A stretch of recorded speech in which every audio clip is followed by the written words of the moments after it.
بسم اللہ الرحمن الرحیم۔ عزیز طلباء، آج کی ویڈیو میں 9th کلاس میں ترجمہ القرآن کا جو نیا سبجیکٹ آیا ہے اس کا پہلا لیسن ہے سورہ مریم۔ آج کی ویڈیو میں سورہ مریم کی وجہ تسمیہ، خلاصہ مضامین اور مشقی سوالات کے جوابات پیش کیے جا رہے ہیں۔ آپ سے گزارش ہے کہ ہمارے چینل فیضان اسلامیات کو سبسکرائب ضرور کیجیے گا۔ سورہ مریم مکی صورت ہے، اس کے 98 آیات ہیں۔ سورہ مریم میں حضرت مریم علیہ السلام کا تفصیلی ذکر آیا ہے، اسی وجہ سے اس کا یہ نام رکھا گیا ہے سورہ مریم۔ یہ اس زمانے میں نازل ہوئی جب مشرکین مکہ مسلمانوں پر مکہ میں ظلم کر رہے تھے۔ اس موقع پر حضرت محمد مصطفیٰ صلی اللہ علیہ وسلم نے اپنے صحابہ کرام کو حبشہ کی طرف ہجرت کرنے کا حکم فرمایا۔ حبشہ براعظم افریقہ کا ایک ملک تھا۔ جب حضرت محمد رسول اللہ خاتم النبیین صلی اللہ تعالی علیہ وسلم نے نبوت کا اعلان فرمایا تو وہاں ایک عیسائی حکمران تھا جس کا لقب تھا نجاشی۔ اس کا اصل نام تھا اسمہا۔ وہ نہایت رحم دل اور عادل حکمران تھا۔ حضور خاتم النبیین صلی اللہ علیہ وآلہ وسلم کی اجازت سے 11 مردوں اور 4 خواتین نے حبشہ کی طرف ہجرت فرمائی۔ مسلمان امن کی تلاش میں مکہ پہنچے تھے، مگر مکے کے کافروں کو یہ بات برداشت نہ ہوئی۔ وہ چاہتے تھے مسلمان کہیں بھی چین اور سکون سے نہ رہ سکیں۔ انہوں نے کچھ قیمتی تحفے تحائف لیے اور نجاشی کے پاس جا کر کہنے لگے کہ ہمارے علاقے سے کچھ لوگ اپنے دین سے منحرف ہو کر یہاں تمہارے ملک میں آ گئے ہیں، انہیں ہمارے حوالے کر دو۔ یہ بات سن کر نجاشی نے مسلمانوں کو دربار میں بلایا اور ان سے کچھ سوالات کیے۔ نجاشی کے سوالوں کے جواب میں حضرت جعفر بن ابی طالب رضی اللہ تعالیٰ عنہ نے انتہائی پر اثر تقریر کی، جس میں آپ نے ارشاد فرمایا: اے بادشاہ، ہم لوگ جاہل تھے، بتوں کی پوجا کرتے تھے، مردار کھاتے تھے، گناہوں کے عادی تھے، پڑوسیوں کا حق مارتے تھے، طاقتور کمزوروں پر ظلم کرتے تھے۔ ایسی حالت میں اللہ تعالیٰ نے ہم پر کرم فرمایا، ہمیں اپنا ایک رسول مبعوث فرمایا۔ انہوں نے ہمیں اللہ تعالیٰ کی توحید کی دعوت دی اور لوگوں کے حقوق ادا کرنے کا حکم دیا کہ ہم گناہوں سے باز آ جائیں، پڑوسیوں کے حقوق ادا کریں، لوگوں کے ساتھ اچھا سلوک کریں۔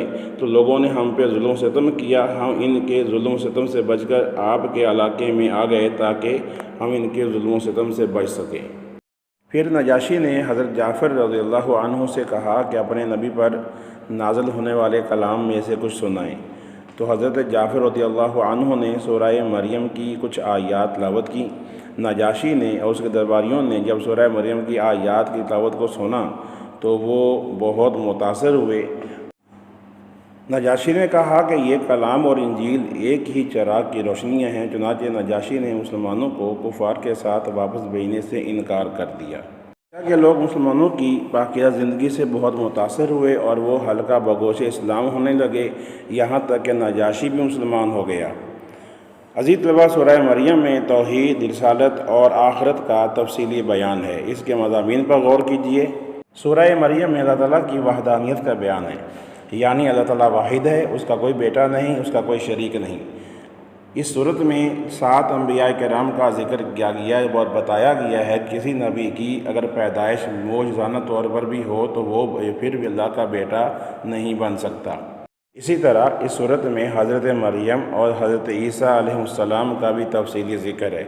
اس صورت کے آخری 3 رکوع میں قیامت کا بیان ہے، اللہ تعالیٰ کے نیک بندوں کا بیان ہے، اور یہ بھی بتایا گیا ہے کہ مجرموں کو پیاسے جانوروں کی طرح دوزخ کی طرف ہانکا جائے گا۔ علمی و عملی نکات۔ سورہ مریم کا مطالعہ کرنے سے ہمیں کئی علمی عملی نکات معلوم ہوتے ہیں۔ مثلا یہ کہ اس صورت میں اللہ تعالیٰ کی قدرت کو بیان کیا گیا ہے کہ اللہ تعالیٰ کی رحمت سے کبھی مایوس نہیں ہونا چاہیے، ہر دم اللہ سے دعا مانگتے رہنا چاہیے۔ تمام انبیاء کرام کو اللہ تعالیٰ نے قوموں کی رہنمائی کے لیے بھیجا ہے، وہ اللہ تعالیٰ کے نمائندے ہوتے ہیں، اللہ تعالیٰ کے احکامات کے لوگوں کو دعوت دیتے ہیں۔ ہمیں اپنی تمام حاجات اللہ تعالیٰ سے ہی طلب کرنی چاہیے۔ کسی نبی کی اگر پیدائش معجزانہ طور پر بھی ہو تو وہ اللہ تعالیٰ کا بیٹا نہیں ہوتا، بلکہ اللہ تعالیٰ کی قدرت کی نشانی ہوتا ہے۔ ہمیں اپنے والدین کے ساتھ نیک سلوک کرنا چاہیے کیونکہ یہ انبیاء کرام کا طریقہ ہے۔ ہمیں بزرگوں کا ادب و احترام کرنا چاہیے اور ان کو احترام کے ساتھ نیکی کی دعوت دینی چاہیے، برائی سے منع کرنا چاہیے۔ ہمیں وعدہ پورا کرنا چاہیے کیونکہ یہ بھی انبیاء کرام کی سنت ہے۔ حدیث نبوی صلی اللہ علیہ وسلم۔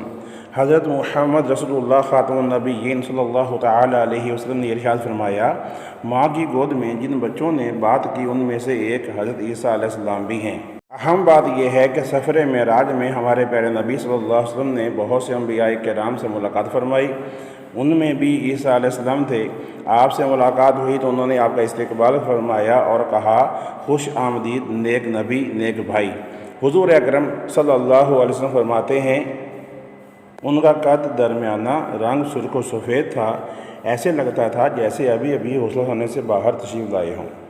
مریم میں دو مختصر دعائیں بھی آپ نے یاد کرنی ہیں۔ ایک دعا یہ ہے، فَهَبْ لِي مِن لَّدُنْكَ وَلِيًّا، تو مجھے اپنے پاس سے ایک وارث عطا فرما۔ دوسری دعا یہ ہے، وَاجْعَلْهُ رَبِّ رَضِيًّا، اور اے پروردگار اسے پسندیدہ انسان بنا۔ ذخیرہ الفاظ بھی شامل کیے گئے ہیں آپ کے سلیبس میں، اور الفاظ معنی یاد کریں تو ترجمہ کرنا آسان ہوتا ہے۔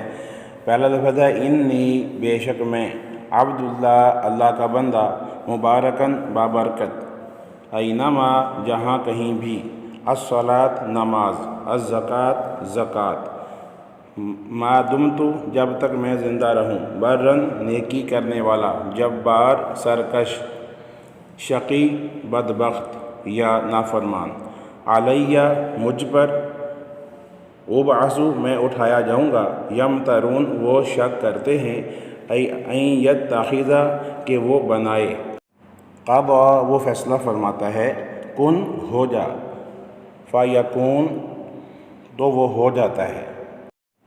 مشقی سوالات۔ حبشہ کے بادشاہ کو کہا جاتا تھا نجاشی۔ شاہ حبشہ کے دربار میں تلاوت کی گئی سورہ مریم کی۔ نجاشی کے دربار میں سورہ مریم کی تلاوت کی حضرت جعفر طیار رضی اللہ عنہ نے۔ سورہ مریم میں کتنے انبیاء کا ذکر ہے؟ 7۔ معجزانہ طور پہ تخلیق ہوئی حضرت عیسیٰ علیہ السلام کی۔ مختصر سوالات کے جوابات کا کوشچن بھی آتا ہے، جیسا کہ سورہ مریم کو یہ نام کیوں دیا گیا ہے، سورہ مریم کا خلاصہ لکھیے، سورہ مریم کے علمی عملی نکات میں سے 2 تحریر کیجیے، ہجرت حبشہ کا سبب کیا تھا، اور سورہ مریم کی تلاوت کو سن کر نجاشی نے کیا کہا۔ عزیز طلباء، پیپر میں ایک کوشچن الفاظ معنی کا بھی آتا ہے۔ 5 قرآنی الفاظ کے معنی لکھنے ہوتے ہیں، جیسے یہ نیچے لکھے ہوئے ہیں، ما دمت، جب تک میں زندہ رہوں، مبارکن، بابرکت، یمترون، وہ شک کرتے ہیں، فیکون، تو وہ ہو جائے، الزکوٰۃ، زکوٰۃ، شقی، بدبخت یا نافرمان، این یتخذ، کہ وہ بنائے۔ سورہ مریم کی منتخب آیات میں سے با محاورہ ترجمہ کا کوشچن بھی آتا ہے۔ مشقی سوالات میں پہلی آیت ہے، وَبَرًّا بِوَالِدَتِی، اور میں اپنی والدہ کے ساتھ اچھا سلوک کرنے والا ہوں، وَلَمْ يَجْعَلْنِی جَبَّارًا شَقِیًّا، اور اس نے مجھے سرکش و نافرمان نہیں بنایا۔ آیت نمبر 2، وَالسَّلَامُ عَلَیَّ یَوْمَ وُلِدتُّ، اور سلامتی ہو مجھ پر جس دن میں پیدا ہوا، وَیَوْمَ أَمُوتُ، اور جس دن میں وفات پاؤں گا، وَیَوْمَ أُبْعَثُ حَیًّا، اور جس دن میں دوبارہ زندہ اٹھایا جاؤں گا۔ آیت نمبر 3، ذَلِکَ عِیسیٰ ابْنُ مَرْیَمَ قَوْلُ الْحَقِّ، یہ مریم کے بیٹے عیسیٰ علیہ السلام کی سچی بات ہے، الَّذِی فِیہ یَمْتَرُونَ، جس میں وہ شک کرتے تھے۔ آیت نمبر 4، وَأَنَّ اللَّهَ رَبِّی وَرَبُّکُمْ، اور یہ کہ اللہ میرا بھی رب ہے اور تمہارا بھی رب ہے، فَاعْبُدُوهُ، تو تم صرف اسی کی عبادت کرو، ھذا صراط مستقیم، یہی سیدھا رستہ ہے۔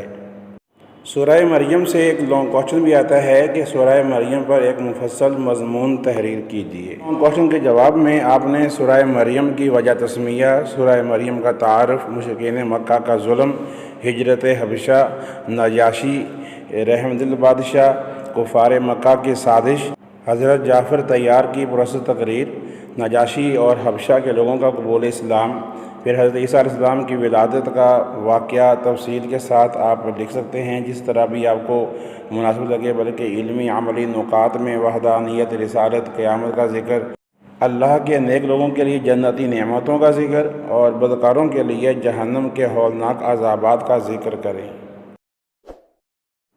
عزیز طلباء و طالبات، یہ تھی ہماری آج کی ویڈیو۔ امید ہے کہ ترجمہ القرآن کے اس پیپر کی تیاری کے لیے آپ کے لیے ویڈیو مفید رہے گی۔ آپ سے گزارش ہے کہ ہمارے ویڈیو کو لائک کیجیے، اپنے دوستوں کے ساتھ شیئر کیجیے، ہمارے چینل کو سبسکرائب کیجیے، اور اس نیکی کے کام میں تعاون کیجیے۔ دیکھتے رہیے فیضان اسلامیات اسلامک چینل۔